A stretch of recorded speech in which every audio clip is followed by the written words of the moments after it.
विश्व पटल पर जैन धर्म की प्रभावना करने वाली ममता की साक्षात प्रतिरूप परम पूज्य गुरु माँ आर्य का रत्न 105 श्री सृष्टि भूषण माता जी के आशीर्वाद से सिद्धि क्षेत्र, अतिशय क्षेत्र एवं महानगरों में सेवा के पुनीत कार्य भी किए जा रहे हैं। अनेक आध्यात्मिक पुण्य के कार्य, साधुओं के आहार, विहार, औषधि एवं उपकरण आदि की व्यवस्थाएं सुचारू रूप से कई वर्षों से की जा रही है। माता जी और छोटी माता जी का बहुत बहुत धन्यवाद देना चाहती हूँ, क्योंकि अगर आज डैडी ठीक होके वापस सही हुए हैं इस उम्र पे, इतनी बड़ी प्रॉब्लम आने के बाद, उस एक किसी मिरेकल से कम नहीं है, किसी जादू से कम नहीं है, और वो सिर्फ माता जी लोगों के आशीर्वाद का ही फल है। माता जी पहुंची हरियाणा का प्रदेश, मंदिरों में ये स्थिति कि एक दो बूढ़े व्यक्ति चले जाकर के और यदि उन्हें अभिषेक कर दिया तो बस इतना हो गया। बाकी के लोगों को कोई धर्म कर्म से मतलब, वहाँ माता जी गईं और बंधुओं में खुद वहाँ पर गया माता जी के वहाँ हरियाणा प्रदेश में। ऐसी प्रभावना हुई कि 50 व्यक्ति वहाँ पर पूजा करने लगे। साथ ही सामाजिक सेवा के भी कार्य समिति द्वारा कार्यरत है। बच्चों की शिक्षा, गरीबों की सहायता, वृद्ध एवं असहाय लोगों को आश्रय दिया जाता है। गौ संरक्षण एवं संवर्धन के लिए गौशाला का निर्माण एवं चारा जैसी सराहनीय कार्य किए जा रहे हैं। देर न करें, आज ही जुड़ें ऐसे महापुण्य के कार्यों से। 1 लाख से अधिक राशि देकर संरक्षण आदि पद प्राप्त कर सकते हैं। साथ ही छोटी राशि दान करके भी पुण्यार्जन कर सकते हैं। आप अपनी दान राशि दिए गए निम्नलिखित बैंक खाता विवरण में जमा करा सकते हैं। अधिक जानकारी हेतु संपर्क सूत्र। बहुत अच्छी बात कही है कि यदि मेरा मेरा करोगे तो संसार का बंद होगा, और मैं मेरा हूँ ये भाव आ जाएगा तो संवर और निर्जरा हो जाएगी। कौन हमें सुखी दुखी कर सकता है? कभी विचार करना। लोग कहते हैं इसने मेरे साथ बुरा किया। अरे उसने किया क्या? एक कर्जा निपटा तुम्हारा। आज से ये भाव कर लेना, ना तेरा है ना मेरा है, ये भाव है बुरा, जो सबको अपना मान ले मानस वही खरा। क्योंकि जानवर भी अपना पेट भर लेते हैं, लेकिन जो बांट कर खाते हैं उसे इंसान कहते हैं, और जीवन में जो खाना भी छोड़ दें उन्हें भगवान कहते हैं। चक्की और मूर्ति, एक खदान से पत्थर निकलता है, लेकिन जब दोनों पत्थर एक बार मिले तो कहने लगे क्या बात है, तेरी तो पूजा हो रही, मुझे तो लोग पीटते और हैं, तेरी पूजा कैसे होने लगी? उसने कहा कि तू कानपुर गई थी और मैं जयपुर गई थी। पुर दोनों में लगा था, लेकिन कारीगरों की नियत में फर्क था। तुझे चक्की बनाया और मुझे मूर्ति बनाया। तेरा मुंह खुला था, तूने पदार्थों को पीसा, इसलिए तुझ पर कुछ भी नहीं छोड़ा गया, और मैं मौन हो गई तो मेरे पास सब कुछ लाकर चढ़ाया गया। ध्यान रखना, हम जिस दिन छोड़ देंगे, तुम कुछ छोड़ो तुम्हें कुछ मिलता है, तुम कुछ छोड़ो तुम्हें कुछ मिलता है, और तुम बहुत कुछ छोड़ो तो बहुत कुछ मिलता है, और सब कुछ छोड़ जाओ तो सब कुछ मिल जाता है। ध्यान रखना। एक माँ ने बेटे से कहा, बेटा रोज रोज कहता था माँ राजा कितना अच्छा है, हमको खाने के लिए देता है, रहने के लिए देता है, हमें थोड़ा सा और भी पैसा देता है। उसकी माँ ने एक दिन समझाया, बच्चा था तो माँ क्या समझाती।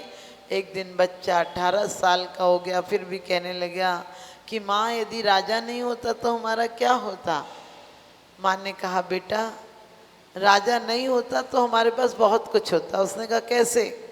तो उसने कहा बेटा तुम्हारे पिताजी की मौत हो गई थी और राजा की हमारी संपत्ति जब्त है, वो सिर्फ हमें खाना खर्चा देता है। और उसने कहा है कि जब तुम बारिश हो जाओगे, योग हो जाओगे, तो तुम्हारी परख करके वो तुम्हें संपत्ति दे देगा।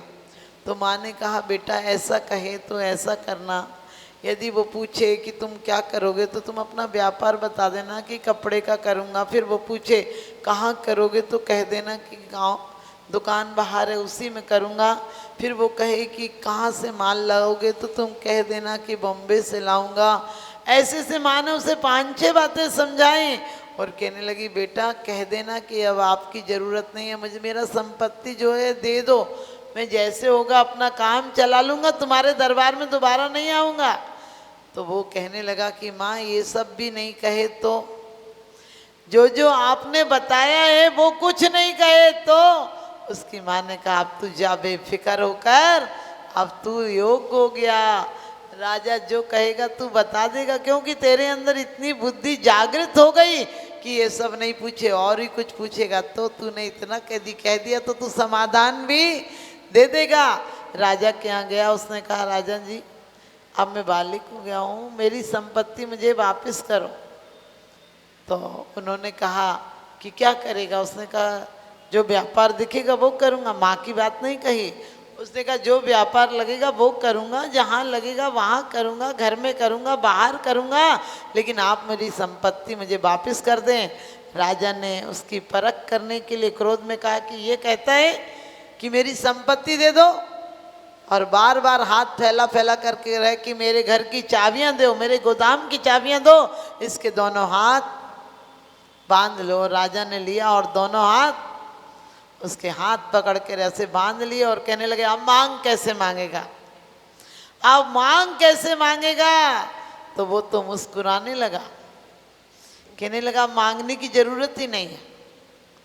राजा को बड़ा अचंभा हुआ, कहने लगा आप कहता मांगने की जरूरत ही नहीं। तो राजा ने कहा तू हंस क्यों रहा है? कहने लगे राजन अब आपने मेरे दोनों हाथ पकड़ लिया, मांगने की क्या जरूरत है? राजा ने कहा मतलब? कहने लगे जब कन्या का एक हाथ यदि वर पकड़ता है तो उसकी संपत्ति उसकी हो जाती है। आज तो तुमने मेरे दोनों हाथ पकड़ लिए, अब तो तुम्हारी संपत्ति भी मेरी हो गई। आप समझ गए?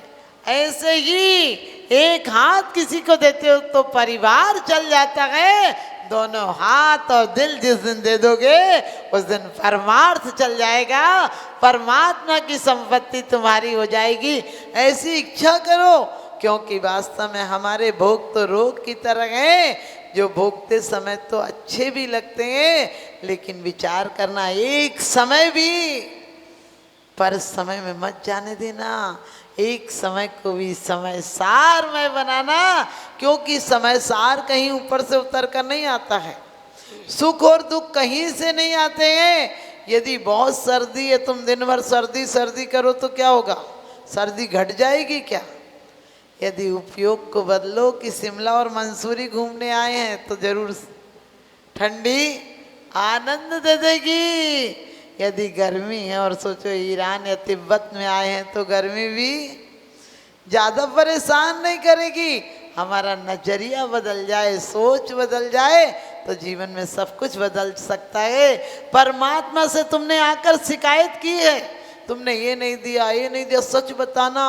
यदि तुम्हारे 1-2 काम पूरे नहीं हो जाए मुंह बना के चली आती हो। कई बार मैंने देखा है माता जी कोई सत्य नहीं, पापी सुखी हैं, पुण्यात्मा दुखी हैं। हमने कहा तुम पुण्यात्मा हो, तुम्हें ये भाव आ रहा है कि पापी सुखी हैं, इसका मतलब तुमने दूसरे लोगों को गलत देखा। तुम्हें कर्म सिद्धांत का पता नहीं है कि जो हमने किए हैं वही उदय में आ रहे हैं। हो सकता है ज़्यादा स्थिति अनुभाग बंद बंदाओ तो 2-4 भव बाद आ रहे हो, हम तो भूल जाते हैं, लेकिन परमात्मा को दोष देते हैं। इतना सुंदर जीवन दिया, मनुष्य जन्म दिया और इतना अच्छा जैन कुल दिया, सांगोपांग दिया, उसके लिए कभी धन्यवाद दिया तुमने? उसके लिए धन्यवाद नहीं दिया। एक बार एक राजा और उसका एक नौकर जंगल में गए, भटक गए, अचानक भूख लगी थी। नौकर ने एक पेड़ से फल तोड़ा और राजा ने कहा ला मैं देता हूँ, जैसा तुम हमेशा मुझे देता है मैं ही तुझे देता हूँ। उसने कहा कोई बात नहीं आप ले लीजिए। राजा ने उसको फल को तोड़ा, वो संतरे की तरह था और उसने कहा मुझे दीजिए। और उसके बाद उसने 2 कली उसको दी। फिर कहने लगा बहुत अच्छा है राजन, बहुत भूख लगी है, मुझे दे दो। उसने आखिरी कली बची थी तब भी कहने लगा राजन, जब जो चाहे मांगता हूँ तो आप करुणा करके मुझे दे दे, तो ये दे दो, बहुत अच्छा फल है। लेकिन जब राजा ने नहीं दिया तो उसने राजा के हाथ पर झपट्टा मारा और कहने लगा मैं आपको नहीं खाने दूंगा, मैं ही खाऊंगा ये फल। अचानक राजा कहने लगा आज तुझे उदंडता क्या आ गई, ऐसा क्यों कर रहा है, आज तक थोड़ा बहुत तो मुझे खाने देता था। वो कहने लगा नहीं, आज मैं बहुत भूखा हूँ, आपको नहीं खाने दूंगा, आज मैं पूरा खा लूंगा। कहते हैं उसने जैसे ही छीनने की कोशिश की और राजा के हाथ में थोड़ा सा रस लगा रह गया, राजा के मुख पर वो हाथ लगा तो राजा कहने लगा इतना कड़वा फल था, तू पागल था, बार बार कह रहा था बहुत अच्छा है, मुझे दे दो, मैं भूखा हूँ, मैं भूखा हूँ, इतना जहरीला फल तूने क्यों खाया? और बताना तो था कि जहरीला मैं नहीं खाऊंगा, एक के बाद तू फेंक देता। तो कहने लगा जिन हाथों से जिंदगी भर अच्छे फल मिले हैं, जीवन के लिए रोजी रोटी मिली है, रहने को मकान मिला गए, आजीविका मिली गए, उन हाथों से यदि एक दिन कड़वे फल मिल जाए तो क्या शिकायत करना। तुम तालियां भी ऐसे बजाते हो जैसे अस्पताल। मैंने बताया तुम लोग बिल्कुल कुनकुने पानी हो, कितना भी सुना लो, तुम्हें आदत पड़ी सुनाई तो लोगी और क्या कर लोगे। ध्यान रखना, हम भी आज एक नियम बना लो, तुम्हारा जीवन सरस हो जाएगा। जो मिला है, जो प्राप्त है वही पर्याप्त है, जो मिला वो किसी से कम नहीं, और जो नहीं मिला उसका कोई गम नहीं। क्योंकि आचार्य कहते हैं आर्त रौद्र प्रणाम करोगे, संक्लेश प्रणाम करोगे, चिंता शोक आदि करोगे तो क्या होगा, आसाता वेदनी का बंद होगा, और उससे जो मिला है वो भी नहीं भोग पाओगे। घर को सुंदर मत बनाना, इस मन को सुंदर बनाना। मम गृह ध्यान दुबारे आए निवसो जगनामी, जो सुवरन तन करो कौन है अचरज स्वामी। परमात्मा मैंने अपने ध्यान के द्वारा अपने मन के मंदिर में तुम्हें बिठाया है, अब तुम पापों को कैसे रहने दोगे। तो ध्यान रखना, हमारे जो कुछ भी, कभी चिंता मत करो, घर में इस बात का कलेश मत करो कि उनके यहाँ ये आ गया, एक ही तो व्यापार है, उनके यहाँ ये आ गया। अपने दृष्टिकोण को बदलो कि परमात्मा जो भी है उसे मैं क्या करूं। यदि तुम सिर्फ परमात्मा के दर्शन करोगे तो तुम सोने जैसे हो जाओगे, लेकिन परमात्मा के वचनों का अनुसरण करके अनुगमन करोगे तो तुम पारस हो जाओगे। तुम सबको पारस होना है, आज तक निर्वाह किया है, कल निर्वाण बनाना है। तुम सबके जीवन में निर्माण नहीं हो, निर्माण नहीं हो, निर्वाह नहीं हो, हमारे जीवन का ऐसा बीजारोपण हो कि हमारा भी निर्वाण हो। यही गतिशील करो कदमों को मंजिल पास नहीं है, गतिशील करो कदमों को मंजिल पास नहीं है। काल चक्र गतिमान किसी का दास नहीं है, सार्थक कर डालो अपनी हर सांसों को, क्योंकि पल भर भी इन सांसों का विश्वास नहीं है। हम इस देह में रहें लेकिन उस देही की तरफ ध्यान रखें, हम इस लोक में रहें लेकिन उस परम लोक की तरफ हमारा लक्ष्य रहे। इन मकानों में भी क्या रहना जहाँ बेइज्जती से निकाले जाओगे, क्योंकि कहते हैं हाथ धरती पे धर करके खाली किए, छल्ला मुंदरी उतारे तो मैं क्या करूं। नाम लेने में प्रभु का तुम्हें डर लगे, अब तू आंसू बहाए तो मैं क्या करूं। लोग घर के कहे लेके जल्दी चलो, बदबू देही में आए न देरी करो। कुल परिवार के सभी इकट्ठे हुए, तेरी अर्थी बनाए तो मैं क्या करूं। लागी अग्नि तो हड्डी चटकने लगी, तेरी चर्बी भी सारी पिघलने लगी। बोझा धरती पे खाली तुझे है किया, बाद डंडे से मारे तुम्हें क्या करूं, नाम लेने में प्रभु का तुम्हें डर लगे, अब तू आंसू बहाए तुम्हें क्या करूं। बोलिए आदिनाथ भगवान। जो बोले परम पूजनीय आर्यका सृष्टि भूषण माता जी की।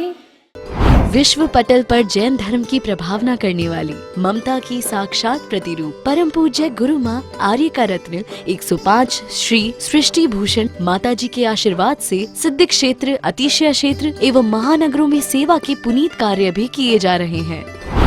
अनेकानेक आध्यात्मिक पुण्य के कार्य, साधुओं के आहार, विहार, औषधि एवं उपकरण आदि की व्यवस्थाएं सुचारू रूप से कई वर्षों से की जा रही है। ये माता जी और छोटी माता जी का बहुत बहुत धन्यवाद देना चाहती हूँ, क्योंकि अगर आज डैडी ठीक होके वापस सही हुए हैं इस उम्र पे, इतनी बड़ी प्रॉब्लम आने के बाद, उस एक किसी मिरेकल से कम नहीं है, किसी जादू से कम नहीं है, और वो सिर्फ माता जी लोगों के आशीर्वाद का ही फल है। माता जी पहुंची हरियाणा का प्रदेश, मंदिरों में ये स्थिति कि एक दो बूढ़े व्यक्ति चले जाकर के और यदि उनने अभिषेक कर दिया तो बस इतना हो गया, बाकी के लोगों को कोई धर्म कर्म से मतलब।